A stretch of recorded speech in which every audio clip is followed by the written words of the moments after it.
ท่านเทโอฟิโลที่ฮักเอ่ยข้าพเจ้าได้สืบสวนทวนทีตั้งแต่ต้นมาในสิ่งนี้จึงเห็นดีเรียบเรียงตามลำดับเพื่อประโยชน์แด่ทานเพื่อทานจะได้ฮู้ความจริงที่มีแก่นสารทั้งหมดนี้อย่างคักแน่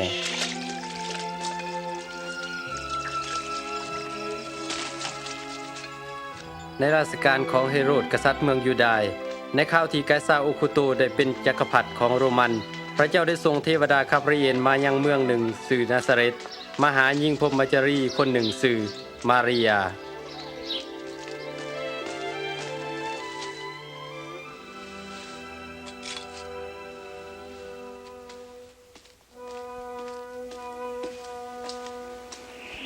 มาริยาอย่าสุยานเพราะว่าเจ้าเป็นที่ทรงพระกรุณาโพดแล้ว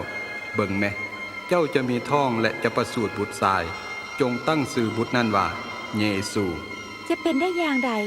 ข้ายังบริสุทธิ์อยู่พระวิญญาณบริสุทธิ์จะเสด็จลงมาถึงเจ้าเหตุสนิบุตรที่จะเกิดมานั้นจะได้เอื้อนว่าบริสุทธิ์คือพระบุตรของพระเจ้าและราชอาณาจักรของท่านจะบ่สิ้นสุดดังนั้นมาริยาจึงเดินทางไปเมืองหนึ่งในแขวงยูดาห์เพื่อเยี่ยมยามพี่น้องคือเอลิซาเบธผู้ซึ่งตั้งครรภ์โดยการอัศจรรย์เอลิซาเบธมาริยาน้องค่ะน้องเป็นผู้ที่ได้รับพระพรหลายและบุตรในท้องก็ได้รับพระพรด้วยพอได้ยินเสียงทักทายลูกในท้องก็ดิ้น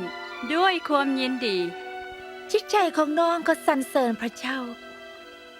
และวิญญาณของน้องก็เกิดความยินดีในพระองค์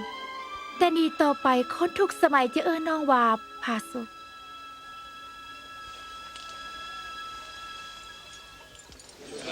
พี่น้องชาวนาซาเรตที่หักแพงทั้งหลายนี่แม่นคำสั่งของกษัตริย์ไกซาร์โอคุปโตสั่งให้ทุกคนไปจดสมณครัวทั่วแคว้นคาริเลและแคว้นยูดาห์ทุกคนจะต้องไปลงทะเบียนในบ้านเกิดเมืองนอนของตน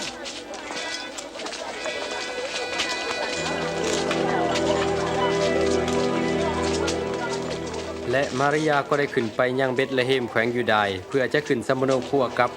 โยเซฟผู้หมั่นของตน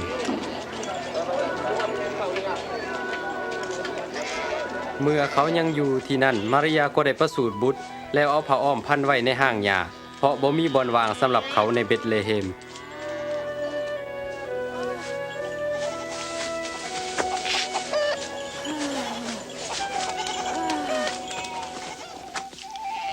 ในแถบนั้นมีพวกเลี้ยงแกะนอนเฝ้าฝูงแกะอยู่ทงในยามกลางคืน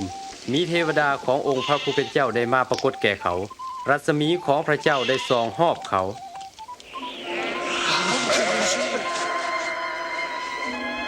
ในวันนี้พระผู้โพธิ์ไทยพ้นองค์หนึ่งคือพระคริสต์เจ้าได้มาบังเกิดในเมืองของดาวิด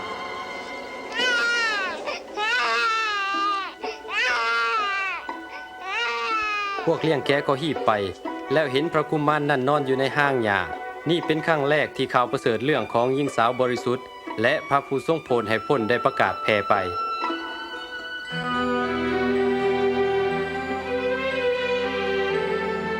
อาทิตย์หนึ่งผ่านไป